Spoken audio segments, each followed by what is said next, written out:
mechanics that drive the balance sheet and the income statement. So our first LOS asks us to explain and classify common asset accounts. Well, what is an asset? An asset is anything that will lead to a future flow of benefits, future inflows to the company. Now our first definition there is cash. Well, that's obviously cash that's held in your bank account, and cash equivalents. Cash equivalents tend to be short-term debt instruments with maturities of less than 90 days, so less than 3 months. So it could be short-term T-bills, certificates of deposit, that kind of stuff.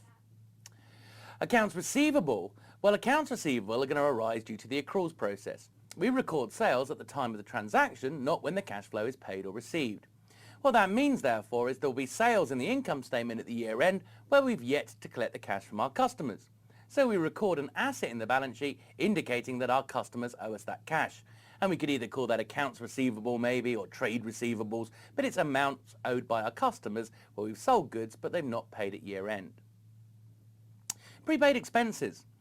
Now this is where we've paid for a good or service but not yet used it at the year end. And the argument is if you've paid for something but not yet used it, the expense shouldn't go through the income statement. So instead we're going to record it as an asset in our balance sheet, indicating that we're entitled to use that good or service in a future period. Now our inventory really is made up of 3 elements. Our inventory is made up of raw materials,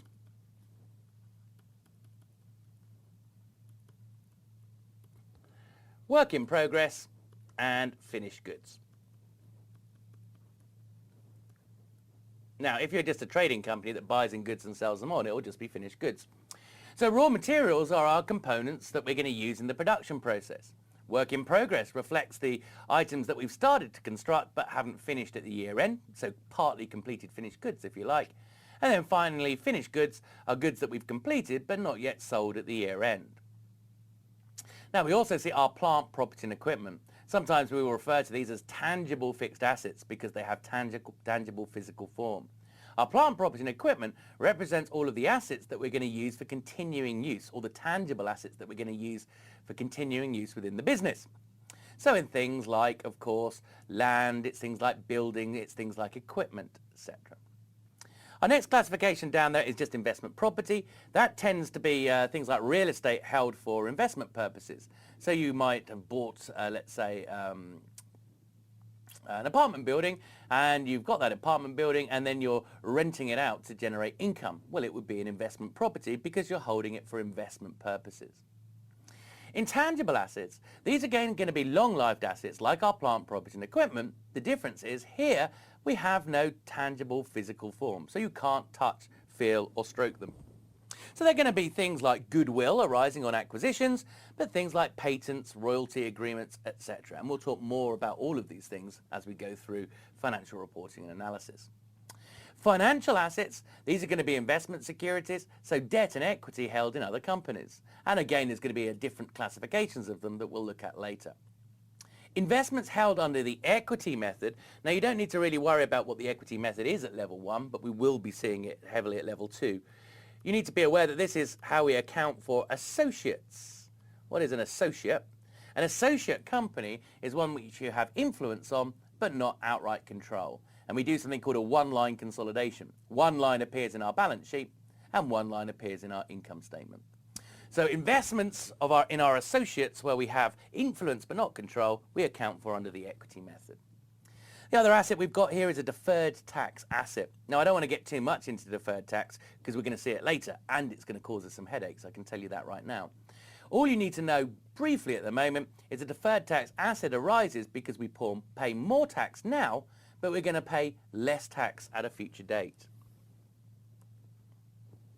Let's have a look at some of our liabilities. Accounts payable, or otherwise known as trade payables. Well, this is the flip side of our accounts receivable. If we buy goods from our suppliers but have yet to pay for them at the year end, the purchase is going to go through our income statement, but we need to record the fact that we owe our suppliers these amounts, and we record them as accounts payable or trade payables. A liability, therefore, represents a future outflow of benefit from the company. Provisions. Let's talk about provisions. A provision is an estimated liability. Because of prudence, which is a kind of an accounting concept, it says we should provide for expenses as soon as they're foreseeable. So in other words, you might be being, let's say, sued at the year end, and there might be a chance that you're going to have to pay out. So we might create a provision and put the expense in the income statement and create a liability in the balance sheet. It's an estimated future liability, therefore. Other provisions you often see are restructuring provisions, where the company knows it's going to incur a cost restructuring a division, but it hasn't actually incurred that cost yet. Well, you still put the expense through the income statement and you create a liability in the balance sheet. So provisions are estimated expenses. The tax expense that you see in the income statement is a provision because you don't actually know the dollar amount of tax that you're going to pay at year end when you produce your final accounts. There's a whole toing and froing between the company and the tax authorities before they actually agree on what should be paid. Accrued liabilities. Well, accrued liabilities are essentially where we've used a good or service, but we've not yet been invoiced. So it's not showing up anywhere in the financial statements. Now, the accruals process says if you've used a good or service, we want the expense in our income statement. So we put the expense in our income statement, and we're going to put a counterbalancing liability indicating that we're going to have to pay for that expense in our balance sheet, and that is our accrued liability. Financial liabilities, these could essentially are any kind of short-term debt instruments that we might have, things like notes payable, they could be derivatives, etc. Current and deferred tax. Our current tax is the provision for what we believe that we owe the tax authorities based on this year's profits. Deferred tax liabilities are the flip side of deferred tax assets. Now, with a deferred tax asset, we said for some reason we've paid more tax now, but we'll pay less tax in the future. So a deferred tax liability is the other way around. For some reason, we've paid less tax now, but we're going to pay more tax in the future. Now, again, I don't want you to worry about it other than know it's a liability. We'll do deferred tax later. Unearned revenue. Now, unearned revenue is when our customer has paid us, but we've not yet met the criteria to record a sale in our income statement. Okay, so normally the earnings activity is yet to be completed. Now, in this scenario, we shouldn't be showing a sales.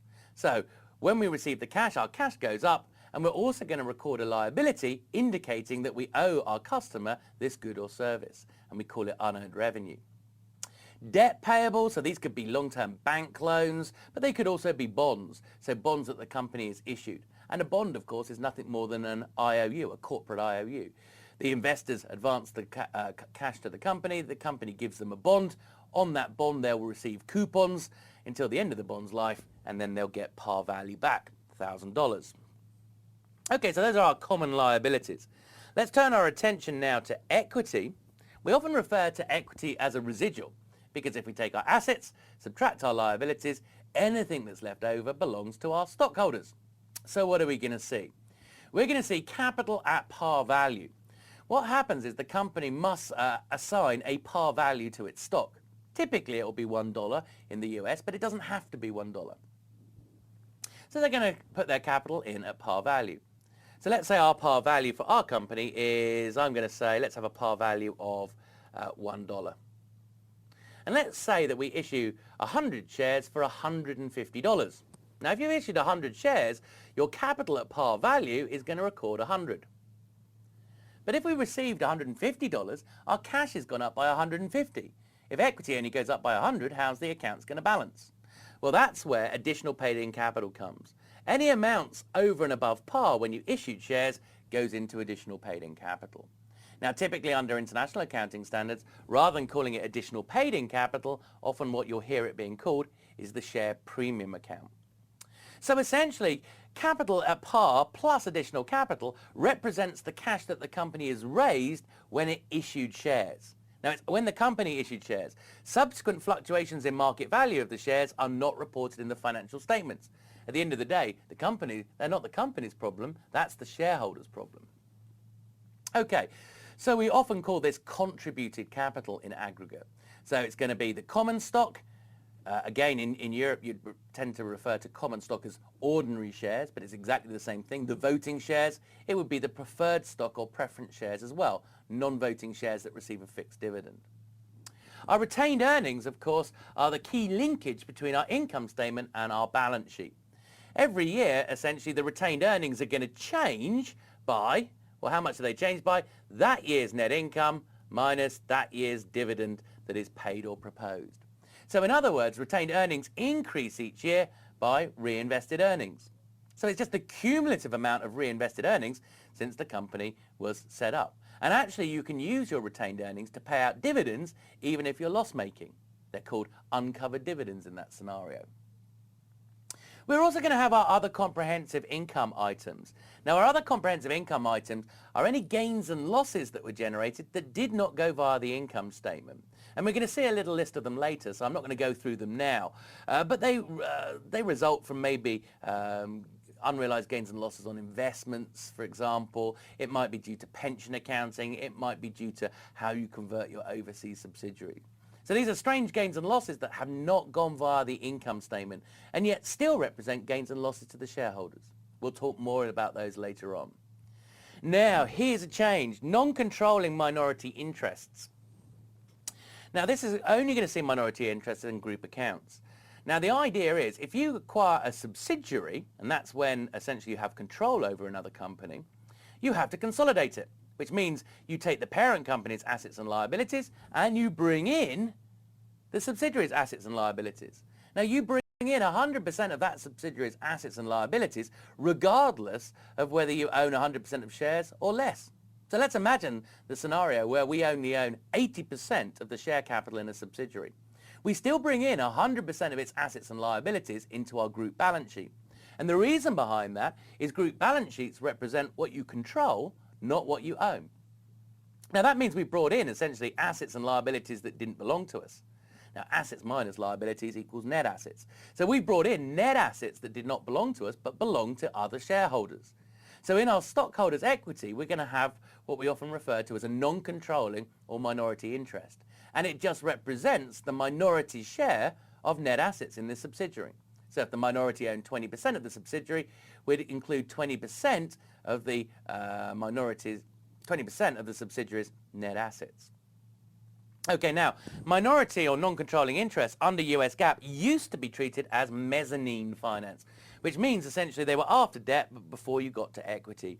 2010, this changed as a part of harmonization with international accounting standards. Minority interests are now included within stockholders' equity under both international accounting standards, but now also US GAAP. Now, there is one extra one I just want to add on to this that I think you should have an awareness, and that is treasury stock. Now, treasury stock is going to reduce stockholders' equity. Treasury stock represents shares that the company has purchased in itself. So it's bought back shares, so therefore it's going to reduce stockholders' equity. Essentially, most elements of stockholders' equity are credit balances. This would be a debit balance. Okay, I don't want you to worry too much about credits and debits. So treasury stock simply reduces stockholders' equity. It represents shares in the company that the company has bought back in the marketplace. They sit there as treasury stock. The company can then reissue those shares at a later date. Now let's turn our attention to the income statements. Here's some key income statement items. Our first thing is sales. So these are sales of our core trading activities. In other words, sales of products and services. Now sometimes you don't see them written as sales. Sometimes you see it written as turnover. So just be aware, turnover and sales, same thing. We might also see other sources of revenue such as gains in our financial statements. Gains when we dispose of things like our long-lived assets, if you dispose of some plant, property and equipment, if you dispose of some intangibles, for example, or some investments, you might show gains. Of course, if you essentially sell it above its balance sheet value, you're going to show a gain. If you sell an asset below its balance sheet value, you're going to show a loss. So the flip side of our gains up here is down here with losses. So it tends to be disposals of our long-lived assets, both intangible, PP&E and investments. Now, of course, we might also receive investment income. So this essentially is going to be dividends and capital gains and losses.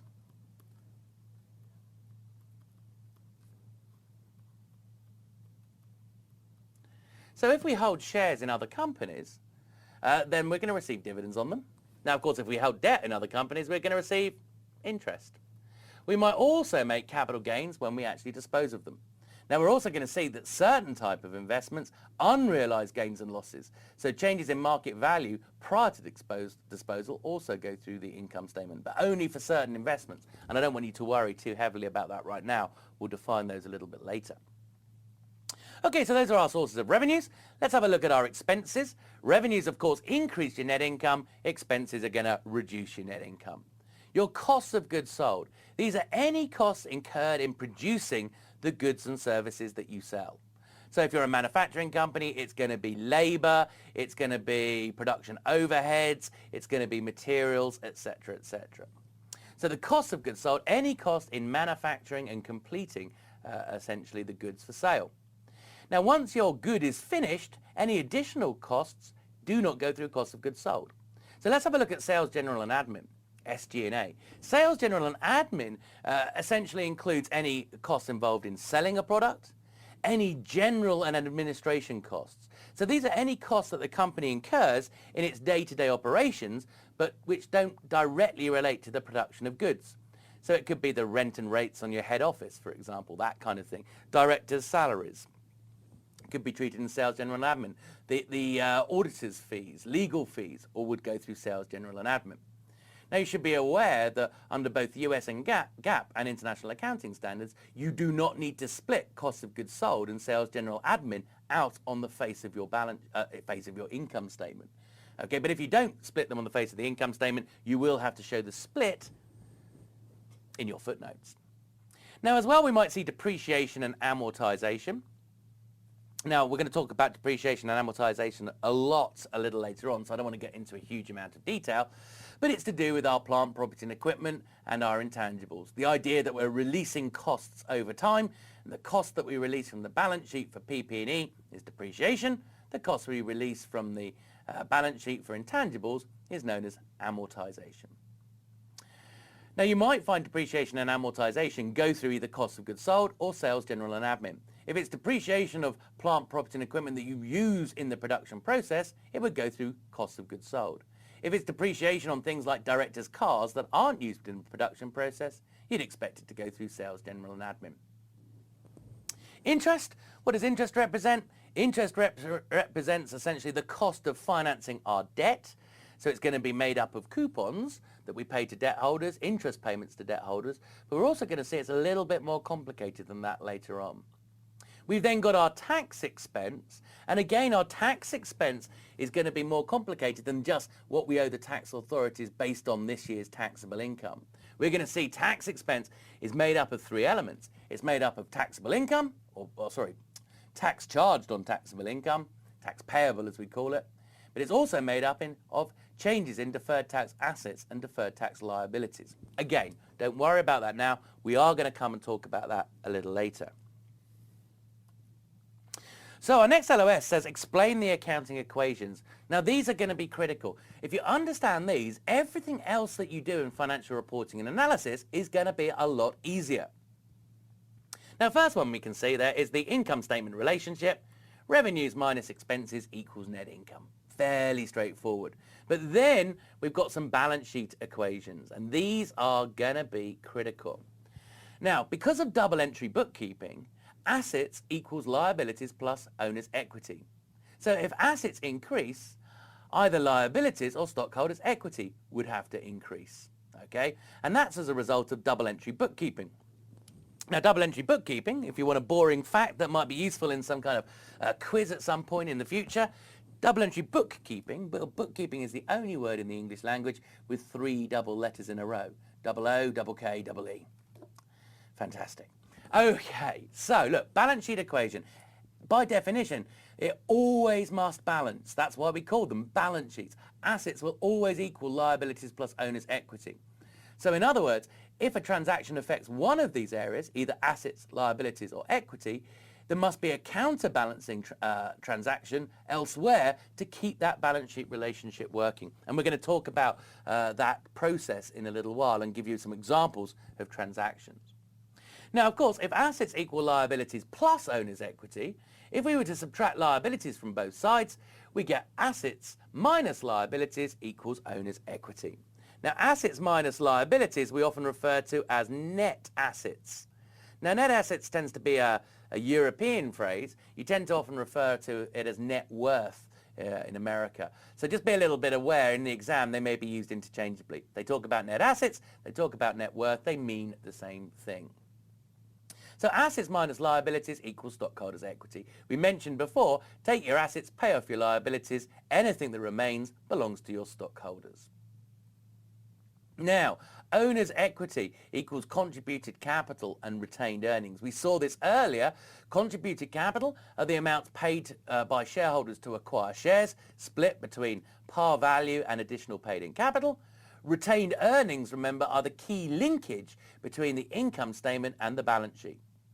Anything, by definition, that affects the income statement will affect retained earnings in the balance sheet. Why? Because we take net income at the end of the year, we pay out a dividend, anything that is not distributed gets transferred to retained earnings. So retained earnings increases each year by the earnings that haven't been distributed by way of a dividend. So anything that affects the income statement, therefore, will affect owner's equity. Now again, this is showing that key linkage between the income statement and the balance sheet in a little bit more detail. So notice there's our beginning retained earnings, and that's just going to be from last year's balance sheet. And here is ending retained earnings, which of course is going to be this year's balance sheet.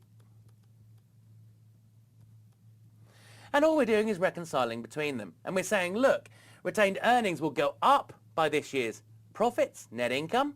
Obviously, if we've made a loss this year, it will go down. But it will go down by this year's dividends. So the change in retained earnings from year to year is net income minus dividends, the reinvested earnings that the company is reinvesting rather than paying out by way of a dividend. As a result, if the company doesn't pay a dividend, by definition, retained earnings would just change by that year's net income. Now, our next LOS asks us to explain the process of recording transactions. Now, again, this is very, very critical stuff. If you get the idea of how we have counterbalancing transactions here and that assets and liabilities always equal stockholders' equity, it's going to make the rest of what you do in financial reporting and analysis so much easier. So let's imagine, essentially, we pay a bill, okay? So we pay a bill. Let's imagine we pay a bill that's $100. So I'm going to pay a $100 bill. Now, what are the two sources? When I pay a $100 bill, of course, cash goes down by $100, so I'm going to decrease cash, which is an asset. The other side is I'm going to decrease the liability. Let's say they're saying we're actually paying off what we owe to our suppliers here. They've called it trade payables. Remember, it's also called accounts payable. So down would go accounts payable. So down goes assets, but down goes liabilities. So overall, our equity would remain static. Now let's imagine we now issue a bond. So let's have a look at that. Let's say we issued $2 million worth of bonds. So we're going to issue $2 million worth of bonds. So up goes our cash, which is an asset, by $2 million. The other side is we're going to record a liability, a long-term liability, because of course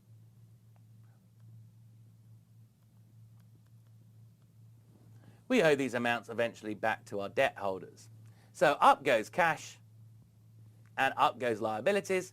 Stockholders' equity would be unaffected by this transaction. It all still balances. Assets go up by $2 million, liabilities go up by $2 million, so net assets and hence stockholders' equity remain unchanged. Let's have a look. We're going to make a credit sale here. Let's make up an example again. Let's say we sell $150 worth of inventory and we sell it for the sales price is, let's say, $200. Now, what's going to happen? We've got two sides to this. We've got the sale and also we've got the removal of inventory.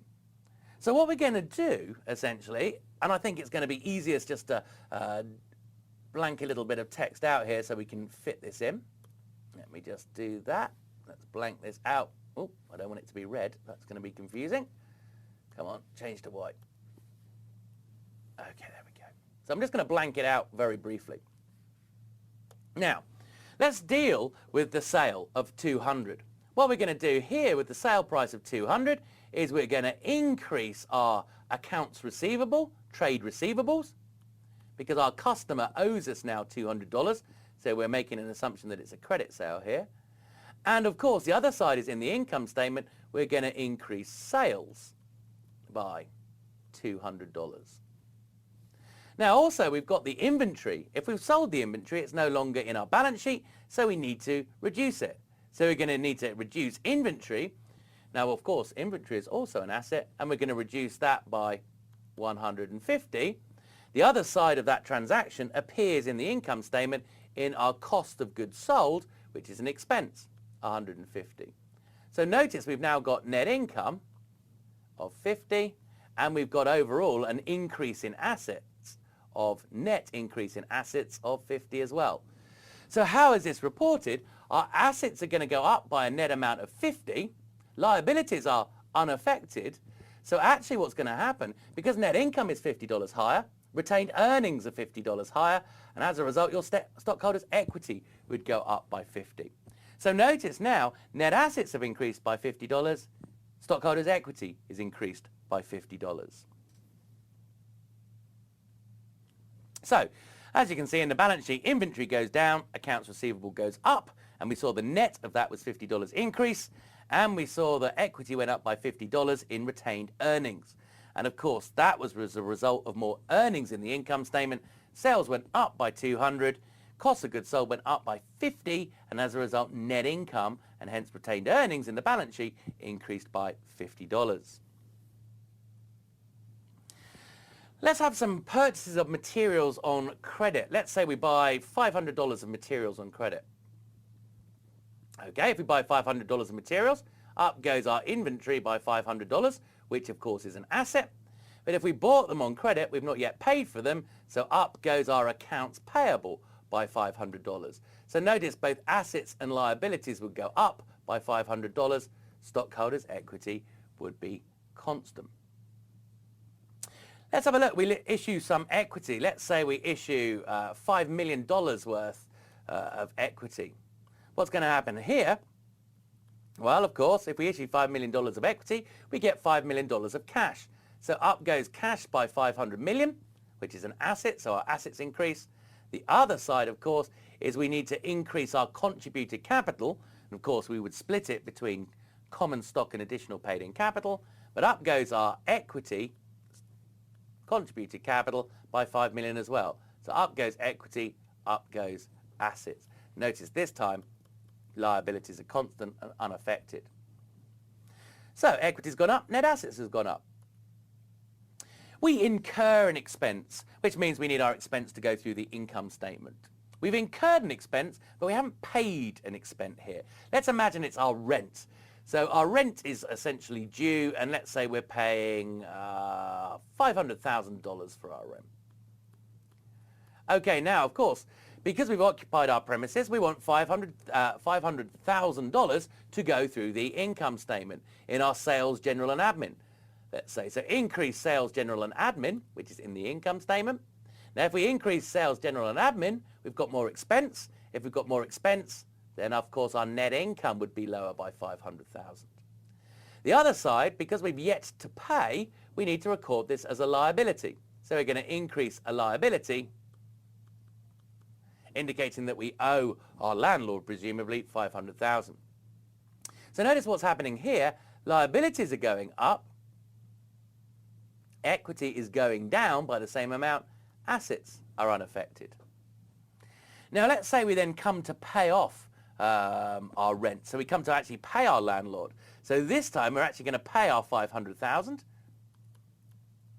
So, number one, if we pay our $500,000, we no longer need that liability we created. So down comes the liability, the rent owed to our landlord by $500,000. The other side, of course, decrease in our cash. So, essentially liability down, asset down, equity unchanged. Okay, so hopefully you're getting the flavour that every time we have a transaction, it has two impacts on the balance sheet. Even if one side of the transaction affects the income statement, it's still going to affect the balance sheet. Anything that affects the income statement changes our net income, and if we change our net income, we affect our retained earnings. So everything is going to affect, anything that hits the income statement will affect the balance sheet via stockholders' equity. Let's push on. Let's look at declaring a dividend and paying a dividend. Right, okay, if we declare a dividend, so we're going to have a liability. Let's say we declare a dividend of 100,000, let's say. Let's make it up, 100,000. So we've declared it but not yet paid it. So therefore, dividends payable increases, which is a liability. So up goes dividends payable, indicating that we haven't yet paid that dividend to our shareholders. The other side is, of course, remember dividends, remember that linkage that we talked about with retained earnings. Take this year's net income, subtract any dividend paid, and that gives you the change in retained earnings. So as a result, our retained earnings are going to fall by 100,000 as well. So what we've got here is an increase in liabilities, reducing net assets, and a deduction in equity, keeping it all balancing. Finally, we then get to pay our dividend of 100,000. So we're going to pay out to our shareholders. So out goes our 100,000, decrease our cash by 100,000, of course, and also we need to reduce our dividend payable liability because we no longer own it. So down comes the liability and down comes cash. Stockholders' equity, therefore, is unaffected. Okay, so our next LOS, you'll be pleased to know, says explain the need for accruals and valuation adjustments. Well, of course, the idea behind accruals is we don't use cash accounting. Cash accounting would just mean you record any transaction when you pay or receive the cash. Well, that's not how the balance sheet and the income statement are constructed. Instead, we use the accruals method. The accruals method means we record revenues when they are earned, and with expenses, we attempt to match the expense against the revenue. Okay, now if the expense doesn't relate to the revenue, we then match the expense to the period of use. Now, the purpose or the idea behind accruals is it does lead to a lot more subjectivity and assumptions. We like it as an analyst because we believe, therefore, that the balance sheet and the income statement show the economic substance of the company and they give us information on future earnings potential. But the downside is there's more subjectivity. So let's just have a look at some of these accruals and valuation adjustments that we often tend to make these at year end. So bad and doubtful debts. You know some of your accounts receivable won't be collected. Some customers will default and not pay you. So what you need to do at year end is estimate how much won't be collected and reduce your accounts receivable. So essentially the bad debt provision nets against the accounts receivable, and it means the accounts receivable on the face of the balance sheet would decline. The other side of this bad and doubtful debt provision is it appears in the income statement. Prepaid expenses. As we mentioned, when we prepay an expense, we don't want the expense to go through the income statement because we've yet to essentially use the good or service. So down goes our cash and up goes our prepayments, which is an asset. Unbilled or accrued revenue. Unbilled revenue is where you've completed the earnings process, but you've not yet invoiced your customer. Now, if you've not yet invoiced your customer, the sale doesn't appear anywhere in the set of accounts. So at year end, we now need to record that sale. So we're going to put a sale in the income statement and we're going to record an asset because our customer is yet to pay us in the balance sheet. Okay. Why is it not accounts receivable? Well, because you'd create accounts receivable when you actually invoice your customer. And we haven't invoiced them yet. So essentially we call it unbilled or accrued revenue. Impairments and write-downs. Now these are going to be critical and we'll be talking a lot more about them later on. These are very, very subjective. Now an impairment, we tend to have an impairment if the balance sheet carrying value, and whenever we use the phrase carrying value, we just mean the amount recorded in the balance sheet. So if the fair value of an asset falls below its carrying value, you have an impairment. And you have to reduce the value of the asset in the balance sheet. The other side of an impairment appears as a big loss in the income statement. Very similar for inventory, but rather than calling inventory an impairment, we call it a write-down. So inventory sits in our balance sheet at cost, what we paid for it or what we paid to what it cost us to manufacture. It sits there at cost unless its realizable value, i.e. what we can get when we sell it, falls below cost. And if what we can get when we sell it falls below cost, we've got to write down. We have to reduce essentially the inventory down to its realizable value in the balance sheet. The other side appears as a write down as an expense in the income statement. Now, certain of our investments that we hold, our passive investments, are marked to market. There are three classifications for passive investments: held to maturity, available for sale, and trading.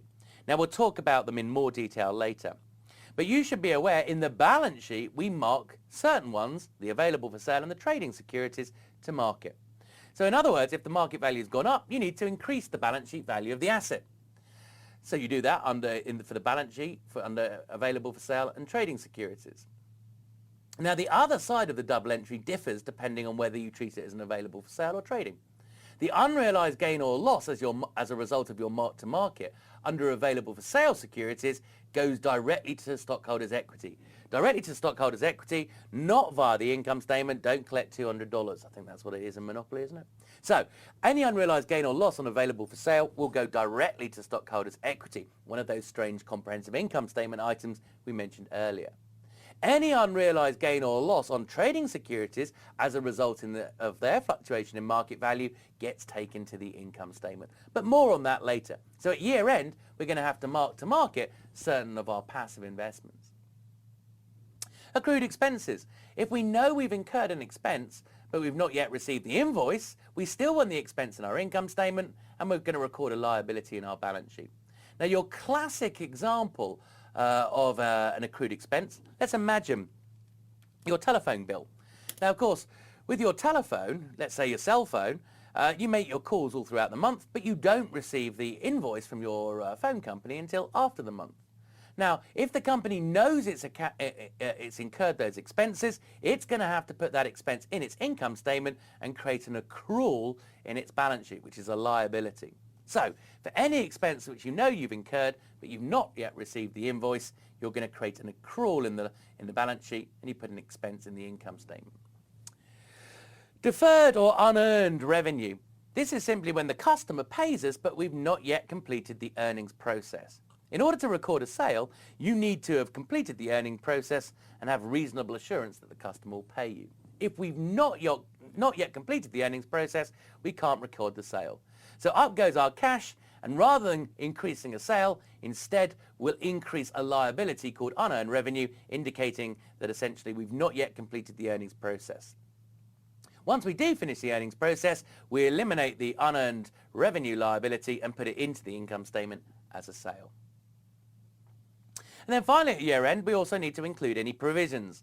So if there are any uncertainties regarding expenses, we're going to put those through the income statement and we're going to put them in as a liability in our balance sheet. So it could be things like restructuring, it could be things like legal suits, lawsuits, that kind of stuff.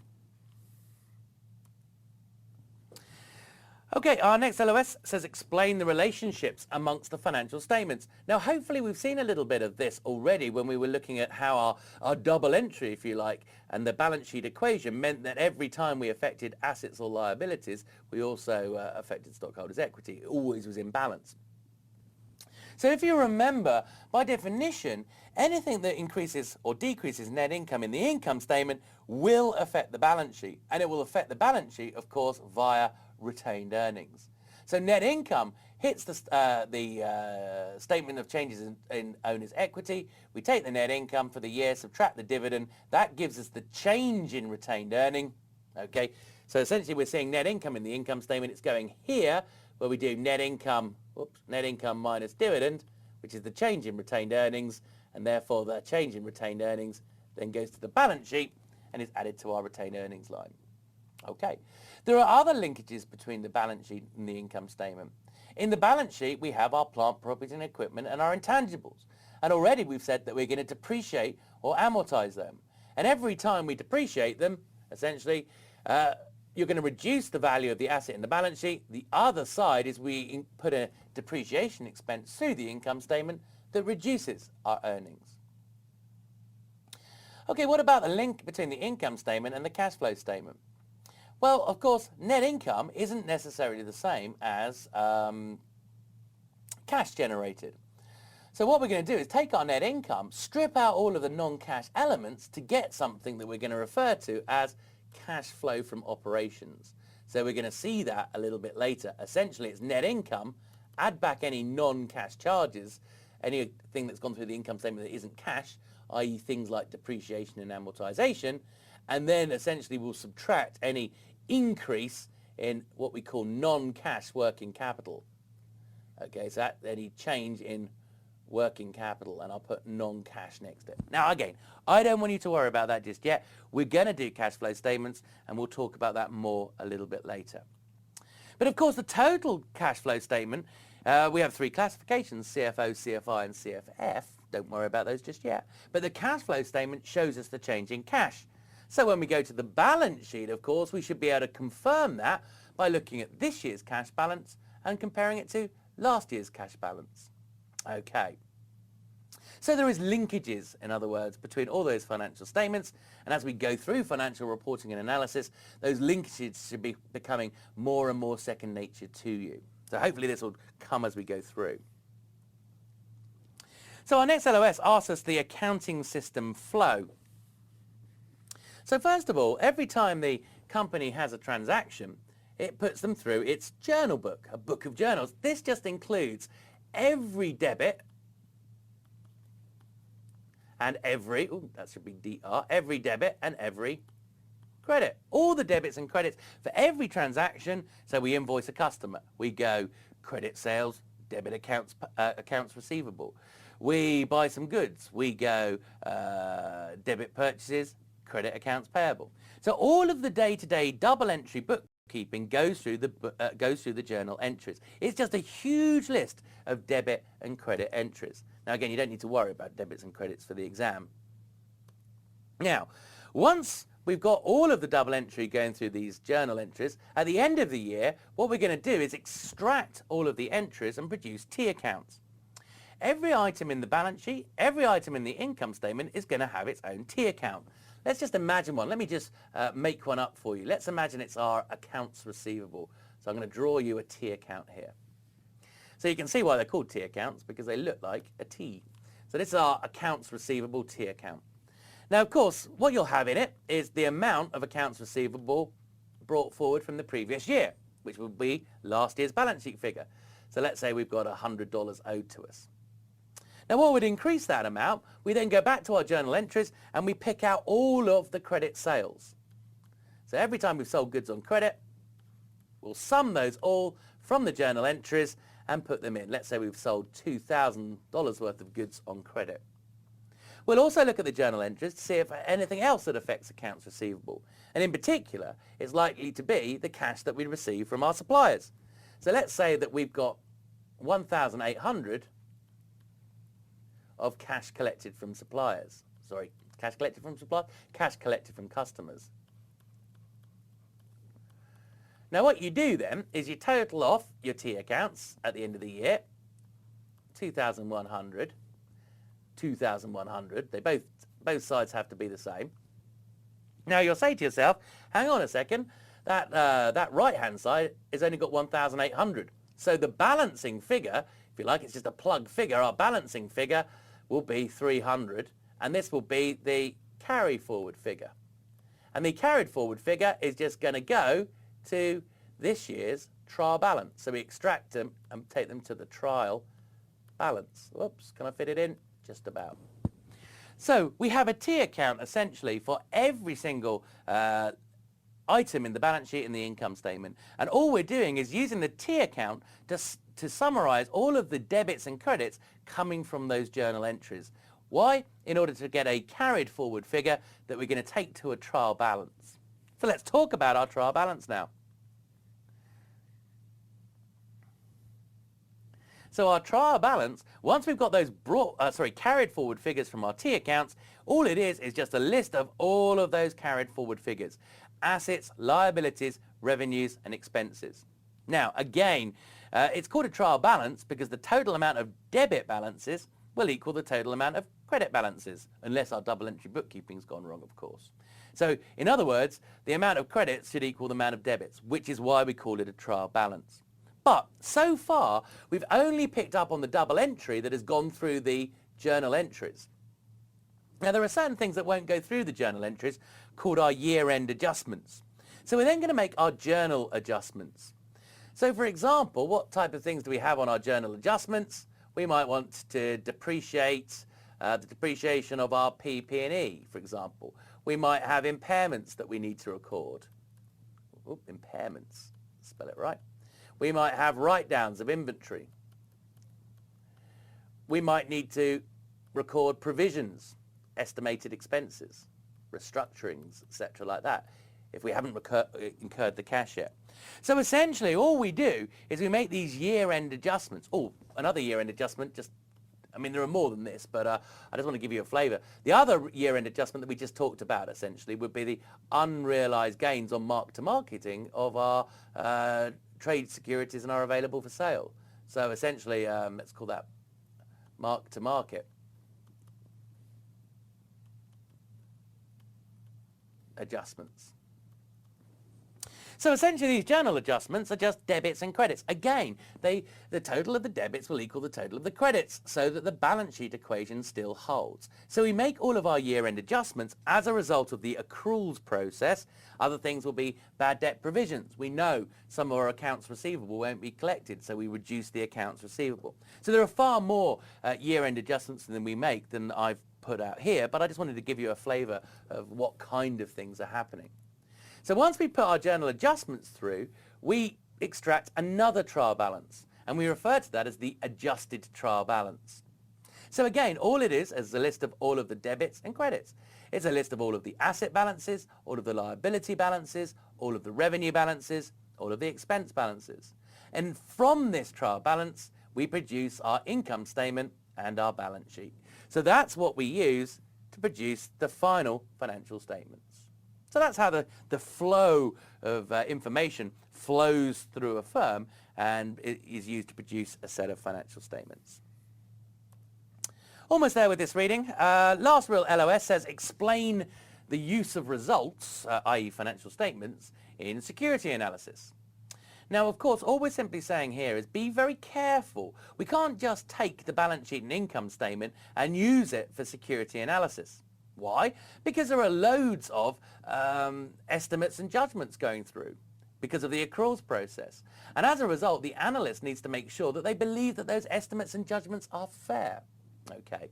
Now, of course, the analyst doesn't just look at the balance sheet, income statement, cash flow statement. And they've also got to look at the management discussion and analysis to see, do the financial statements stack up with what the directors are telling you in the management discussion and analysis?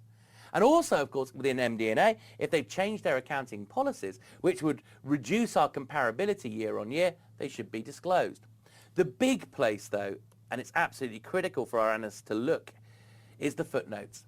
Because normally in the second footnote to the financial statement, we're going to see the accounting policies notes. It takes all of the major items in the income statement and balance sheet, and it tells us exactly what accounting policy the company has used in order to prepare its balance sheet and income statement.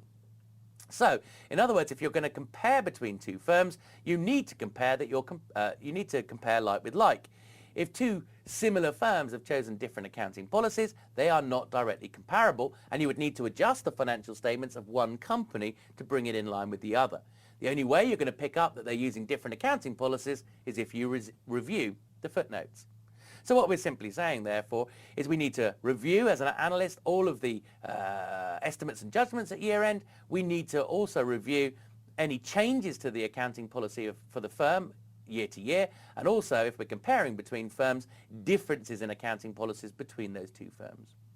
Now, just because the accounts balance, just because our extended trial balances, just means our debits, total of our debits equal total of our credits. It doesn't mean, of course, that the accounts are correct.